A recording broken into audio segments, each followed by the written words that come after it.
Санжар сол жердің бір тағысындай болып сіңісіп кете барды. Күндер өткен сайын ол аздап тауға да бейімделе бастады. Өзінің үйреншікті қонып кететін үңгіріне келіп біраз паналап, альпинистер келетін маусымда таудың ең қиын шатқалдарына қарай тасаланып кетіп қалады. Өзінің ыңғайлап жоғары адам аяғы баспайтын аюдан қалған үңгірге жан сақтап паналайтын үй жасап алған еді. Биікке 3000 метр шыққан соң аңдар жоқтың қасы болады екен.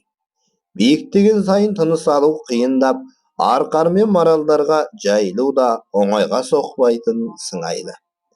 Тек қар барысы ғана өте ұсақ қимылдап қылаң беріп тұрады. Міне сол аң ғана ең биікке қаперсіз шығып кеткен арқар мен маралдарды ұстап жейді. Оның үстіне ең семіздері мен күйлерін ғана осындай биіктікке көтеріліп шыға алады екен. Санжарда сол қар барысы сияқты күн кеше бастады десе де болады. Аң таптырмайтын кезде суыр тышқанды да аулау жеуге машықтанып алды.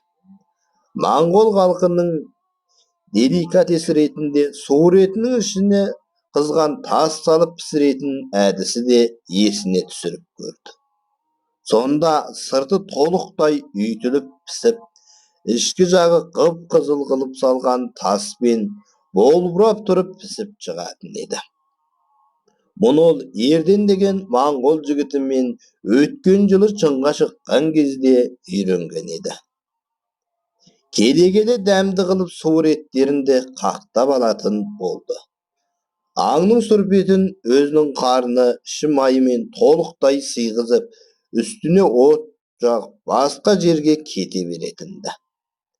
Бір-екі күннен соң әлгі жерді қазып алғанда сірнесі де дайын тұратын еді. Бұл тамақ түрінде ол бала кезінде барымташылар осылай істейтін еді деп айтатын ақсақалдардың әңгімелерінен талай естіген еді. Яғни ұрлыққа бара жатқанда бір қойды сойып, қарын майымен бірге қосып салады екен де жерге көміп, үстіне көжелерін қаперсіз пісіріп отыра береді екен. Сосын өздері ары қарай жылқы айдап келуге кете барады. Ал қайтар жолда суыт жүргендіктен түнде от жағуға болмайтындықтан дайын тамақты қазып алып жей береді екен. Осылай өзінің аспаздық өнерін де шыңдап, тауда өмір сүре берді. Күндерде табиғатымызда тым сирек кездесетін еліміздің символы қар барысында бірнеше рет шыңға жақын жерлерден кездестірді. Күшіктерін ертіп сайды жағалап бара жатқан аңдарға қарап ерекше тамсанды. Осы бір тамаша көріністерді тек ол өзі ғана тамашалап тұрғанына сенбестей жан-жағына қарап қояды. Келе-келе өзін тіпті осы бір таудың ажырамас бөлігіндей сезіне бастады. Кейде өзін бір Робинзон Крузоға да теңейтін кезі болады. Тек бір қарама-қайшылық, онда Робинзон еліне жете алмай дал болса, Санжар өз елінен қашып тасалана күнелтудейді. Сөйтіп жүріп тау ешкісін атқан Санжар жараланған аңды қуалаймын деп оңбай құлап түседі. 5 метрдей биіктіктен құлаған ол ми шайқалып қатты жарақат алады. Есі кіре салы шыға салы, қабағы жарылып, онысы үлкен тыртық болып біткен соң түрі адам танымастай өзгереді. Басы жиі ауыра беретін ол кейде есі ауысып қайдан келгенін кім екенін де білмей қалатын күйге жетеді. Кей кезде тіпті тау етегіндегі қаланың жарықтарына қарап айғайлап ұлып талатын кезі болатын еді. Санжар әбден жабайыланып нағыз тау тағысына айналып бара жатты. Тау етегінде отырған малшылар сол кезде бисмиллаларын айтып бір қорқып қалатынды. Қандай аңның дауысы екенін де білмей кейде дауласып жататын олар. Санжар тіпті жабай аңдар тұзаққа түспей, ашыққан кезде тау етегіндегі малшылардың ешкі шыбыштарын көтеріп кететін кездері болған. Үстіне теріден күпі киген, еңгезердей мақұлықты көрген малшылар кейде байқап қалып, артынан оқ ататынды. Сосын елге әрине қара адамын көрдік деген қауесет газет пен теледидар және ғаламторға көптеп тарап жатты. Арада 2-3 жылдар өткен соң, әр жердің ақпарат құралдарынан Қан Тәңірі тауының жоғарғы жағынан қара адамы пайда болыпты, малдар ұрлап әкетеді екен деген әңгімелер айтыла бастады. Бұл оқиға криптологтарды елең еткізіп, қызығушылықтарын тудыра бастайды. Ал бұл күнде басынан оңбай жарақат алған Санжар елге қайтуды ойламақ тұғыр, есі кіре салы шыға салы әбден жабайы күйге енген еді. Үстіндегі киімдерінің бәрі тоз-тозы жетіп, бас-аяғы толықтай теріден шоқпыт тігіп кие бастайды. Өзінің бойы еңгезердей 190 сантиметр болғандықтан, қорбиған тері киімі тіпті зор көрінетін болатын. Бір күні күздің жайма шуақ күндерінде өзіне таныс әуенді естіп, тауды паналай етекке жақындаса, бір топ саятшылар шатырларын тігіп, музыканы қатты қосып қойып демалып жатыр екен. Қарны әбден ашып, адамдар жейтін тағамдарды сағынып кеткен ол елге жеткенше асық. Кеш бата, ненескі түрде бәрі ұйқыға кеткен кезде, жол дорбаларының аузындағы түйіншектерін ағытып, консервілері мен жолға арналған тамақтарды бір жол дорбаға салып алып кетеді. Таңертеңгісін тұрған олар аң дейін десе ештеңені жыртпай, жол дорбаларының аузын ақырын ашып, керек заттардан басқасын ептеп салып алып кеткен құбыжыққа қатты таңырқасты. Әйелдер жағы қорқып қайтуға бел байлады. Адам аяғын ұқсас іздерін көріп олар, жылдың осындай күз уақытында жалаң аяқ жүретін кім болды екен деп те таңырқасты. Ақыры сол қар адамы малшылар көрген, яғни албасты болу әбден мүмкін деп шуластылар. Саяхатшылардың да әр түрі болады емес пе? Сондайлардың бірі демалып жатып, тау шатқалында мергенсініп қалбырларды атып, арақ ішіп, маңайдың тыныштығын бұза берген соң, оларды қатты қорқытып та қоятын. Өзінің аумағын сарып белгілейтін аңдар ұқсап, бөтендерді жақтырмай бұрқылдап жүреді кейде. Тіпті түн ішінде келіп, автокөліктерін бүлдіріп, ескерту жасап та отырды. Ал ұнамағандарын неше түрлі әдістермен қорқытып, үйлеріне тым-тырақай қайтарып та жіберген кездері болды.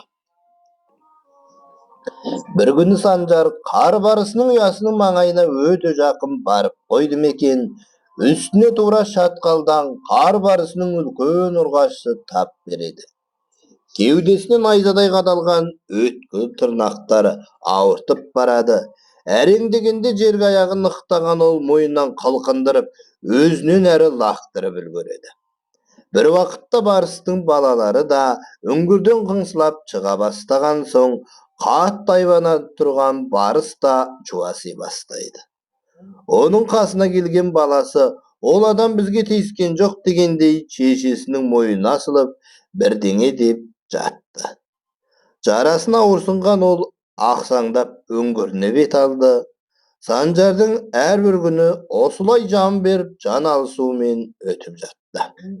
Қауіп қатерге толы, тынымсыз күндер осылай жылжып өте берді.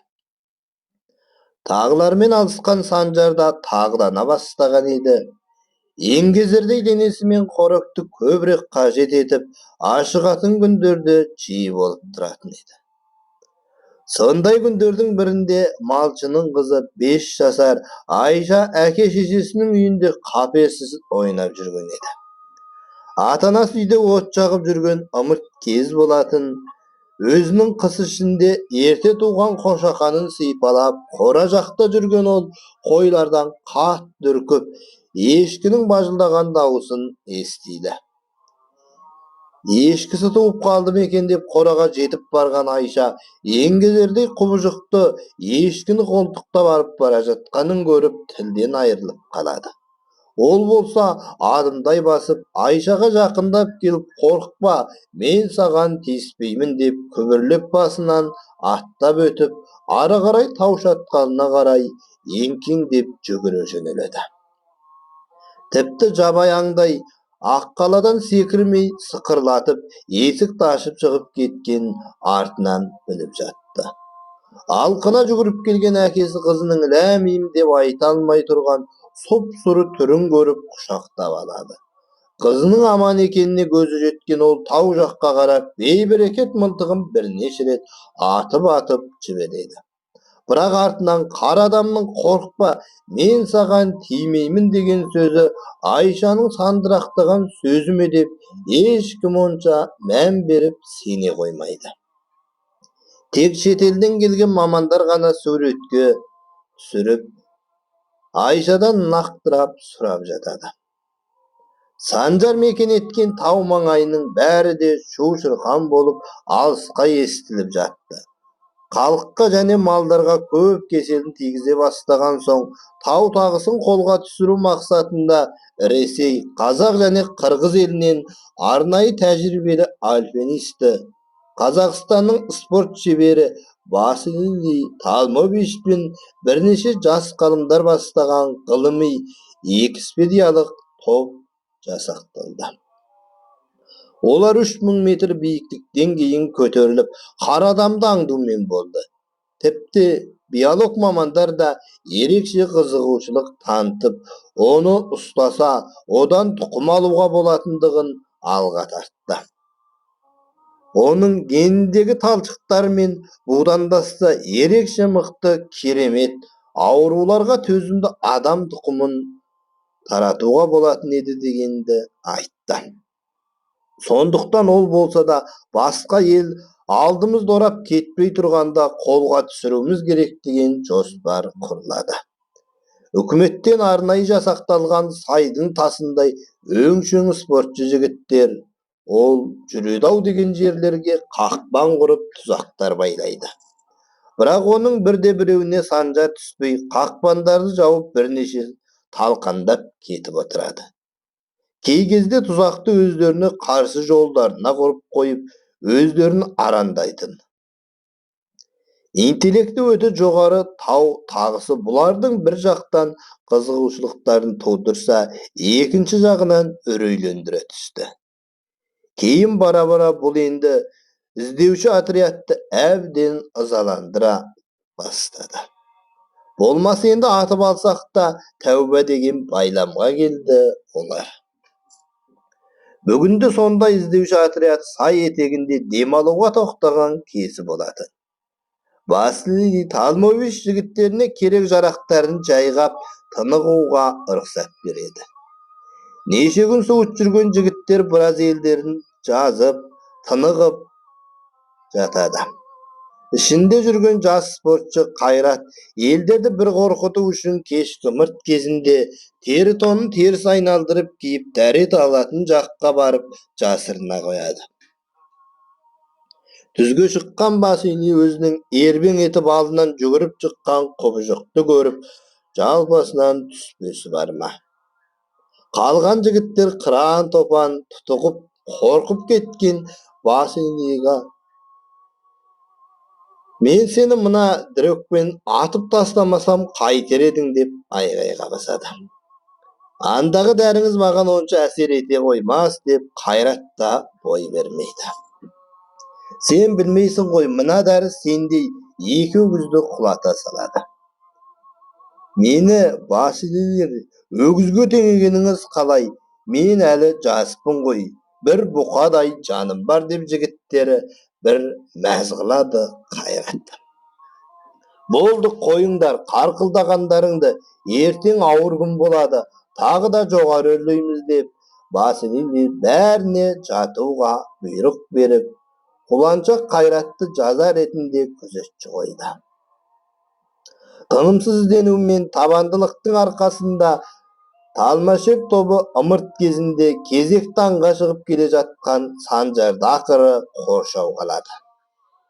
Қолдарына түссем ұстап алып, мені өлтіріп алған шетел адамдар үшін жазалайды, түрмеге қамайды деген ғана ақпарат миында қалып қойған Санжар бар даусымен айқайлап қоршаудан қашып шықпақ болады. Арқасына қадалып жатқан тротниктердің де оты тарап, денесі дел-сал ауыр күйге түсе барады. Ақыры қолға түстім-ау деп өкірген Санжардың дауысы сайды жаңғыртты. Қасына жақындап алған адамның қолындағы кезеңге мылтығын көрген ол бар күшін сала ышқынып қолын бір сермегенде әлгі адамның бетінен қан бұрқ ете қалады. Соңынан мылтық кезеген адамның есін жиған соң, жабайы тағы нағыз адамға ұқсайды. Ол адам сияқты дегенде тағы да ешкім онша сеніңкіремеді ол кезде. Адам сондай алып күшке ие болады. Онша дәріге қалай уланбай аман есен қашып кетеді деп дал болды экспедия. Санжар сол секіргеннен терең құзға қарай құлай жөнелді. Қара адамын қолға түсіреміз деген топ сол бетінде тау тағысынан тағы да айырылып қалды. Жараланған адамдың маңдайынан терең ойық жараның ізі қалды. Тырнағы аюдай болып өсіп, ерекше күшке ие тау тағысының қайратына барлығы артына тәнті болды. Үлкен екі өгізді ұрып жығатын дәрінің уыты еш дарымаған, албастының күшінің қаншалықты зор екеніне көздері жетіп, арнай топ амалсыз артқа қайтуға мәжбүр болды. Санжар болса оңбай құлаған терең тау шатқалында ыңыранып бірнеше күн жатады. Аяғы шытынаған болса керек, есін біраз жинаған соң, тірсегін тобылғыдан жаңқа кесіп алып, серейтіп байлап алады. Үңгіріне жетіп алған ол әбден әлденгенше өзі қақтап дайындаған тышқан суыр еттерін талғажау етіп әлін жинайды. Адамдардан әбден зәрігіп болған оның жоспары одан да жоғары адам аяғы тіпті сирек жететін жерге қарай қашу болып тіреді. Түн ішінде ол жардың басында ақсаңдай шығып, жабайаңдай өз әдетіне басып қалаға қарай ұзақ ұлыды. Қаланың үстінен қалың түтін арылмай, оттары жарқылдап жатты. Ол ұлыған сайын сай сүйекті сырқыратып, дауысы тау етегіндегі адамдар еститінге дейін күңіреніп, қатты жаңғырып тұрды. Ал аңыз қылып айтатын қара адамы сол күйінде барша жұртқа, әлем халқына жұмбақ болып қала берді. Авторы Ролан Оразқан. Оқыған Қабілет Бәделхан. 2025 жылы желтоқсан.